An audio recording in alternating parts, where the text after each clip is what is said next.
What a game of football guys. What a game of football ನಿನ್ನೆ ಆಗಿದ್ದು.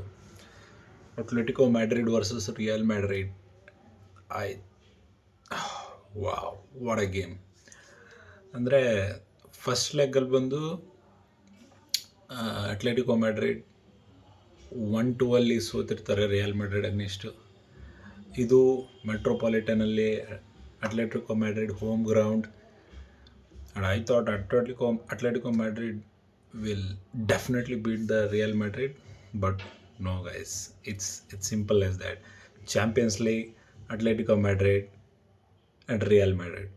It's unbreakable relationship, which is continue from past decade. ಒಂದು 6 ಸಲಿ exactly 6 times they met each other in Champions League knockout stages. Guess what? Out of 6, Real Madrid eliminated Atletico Madrid. Diego Simeone's Atletico Madrid is again lost by Madrid. A real Madrid. I think Madrid is belongs to Real Madrid. Because I'm a fan of Real Madrid. I know. ಅದ್ರ ಬಗ್ಗೆ ಏನೋ main matter ಬಂದ್ಬಿಟ್ಟು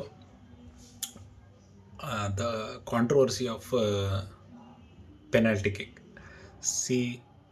ಅದು ಕ್ಲಿಯರಾಗಿ ಕಾಣ್ತಾ ಇದೆ, double touch ಥರ. When you ball ಹಿಂಗಿದ್ದಾಗ ಈ ಥರ ಹೊಡೆದಿದ್ದಾನೆ ಅಲ್ವಾರೆಝು.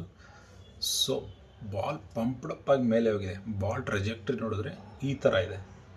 ಸೊ ದಟ್ಸ್ ವೈ ಇದು ಕ್ಲಿಯರ್ ಟಚ್ ಇದೆ. ನೋ ಎನಿ ಇದು ನನ್ನ ಪ್ರಕಾರ ಏನು ಅದರಲ್ಲಿ ರಾಂಗ್ ಡಿಸಿಷನ್ ಅಂತ ಏನು ಅನ್ನಿಸ್ಲಿಲ್ಲ. Again Atletico Madrid finds a way to lose game against Real Madrid. It's one of those ಅಷ್ಟೇ, ಅದರಲ್ಲಿ ಏನು ಡೌಟೇ ಇರಲಿಲ್ಲ. Real Madrid will go through this ಅಂತ ನನಗಂತೂ ಏನು ಆ ಸರ್ಪ್ರೈಸಿಂಗ್ ಏನು ಇರಲಿಲ್ಲ. Especially if that was a PSG.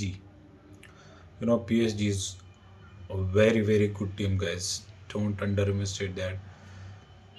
They are too good to Champions League, I think. ಇವಾಗ ಕ್ವಾರ್ಟರ್ ಫೈನಲ್ ಬಂದ್ಬಿಟ್ಟು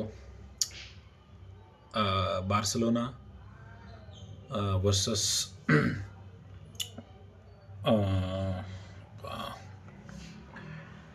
ಬಾರ್ಸಲೋನಾ ಯಾರು ಆಡ್ತಾ ಇದ್ದಾರೆ.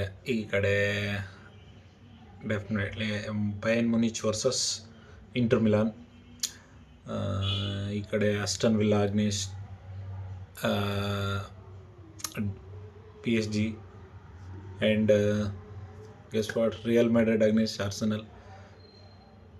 ರಿಯಲ್ ಮ್ಯಾಡ್ರಿಡ್ ಮತ್ತು ಆರ್ಸೆನಲ್ 2006 ಫೇಸ್ ಮಾಡಿತ್ತು champions legally, which is Thierry Henry's magic, and Arsenal won that game and knocked out the Real Madrid from Champions League. ಈ ಸತಿ ಅದಾಗೋದು doubt. Real Madrid is now getting rhythm in Champions League. Again, it's PSG versus Aston Villa. We all know PSG will go through. And Barcelona will come up to the top 4, and I think watch out that game, guys. Bayern Munich against Inter Milan, which is, I think, that could be a match of the tournament for me. They are very, very good in their own way. They are too good, especially Inter is, I think Inter Milan will come through the hurdle of Bayern Munich. And top 4, I think Real Madrid, Barcelona, PSG, Inter Milan. ಇವರು 4 ಜನ I think ಸೆಮಿಫೈನಲಿಸ್ಟ್ ಅಂತ champions legally ಅಂತ ಅನ್ನಿಸ್ತಾರೆ ನನಗೆ. Hope guys, ನನಗಂತೂ ನಿನ್ನೆ match ನೋಡ್ಬಿಟ್ಟು wow ಏನು ಹೇಳೋಕ್ಕಾಗಲ್ಲ. Super match. Again it's Real Madrid. They just find a way in the Champions League. ಅವರು ನೀವು ನೋಡಿದ್ರೆ ಲಾಲಿಗಾದಲ್ಲಿ ಚಿಕ್ಕ ಟೀಮ್ ಜೊತೆ ಎಲ್ಲ ಸೋತೋಗ್ಬಿಡ್ತಾರೆ, ಕೋಪಾ ಡೆಲ್ ರೇಲಿ, ಲಾಲಿಗಾಲಿ. But when it comes to Champions League, they just knock every team in the world. They can beat any time. ಆ ಅವರನ್ನೇ ಬೇರೆ ರಿಯಲ್ ಮ್ಯಾಡ್ರಿಡ್ದು. If you are fan of Real Madrid you will know that. And ಇದೇ ಥರ ನೋಡ್ತಾ ಇರಿ, support ಮಾಡ್ತಾಯಿರಿ. ಮುಂದಿನ ದಿನಗಳಲ್ಲಿ ಸ್ವಲ್ಪ ಒಳ್ಳೆ ಕಾಂಟೆಂಟ್ ಮಾಡೋಣ. ಫುಟ್ಬಾಲ್ ಎಂತೂಸಿಯಸ್ಟ್ ಯಾರು ಇದ್ದೀರಾ ಪ್ಲೀಸ್ ಸಬ್ಸ್ಕ್ರೈಬ್ ಮಾಡ್ಕೊಳ್ಳಿ ಈ ಚಾನಲ್ಗೆ. ಮತ್ತು ನೆಕ್ಸ್ಟ್ ಮ್ಯಾಚಲ್ಲಿ ಸಿಗ್ತೀನಿ. ಹಾಲ ಮ್ಯಾಡ್ರಿಡ್.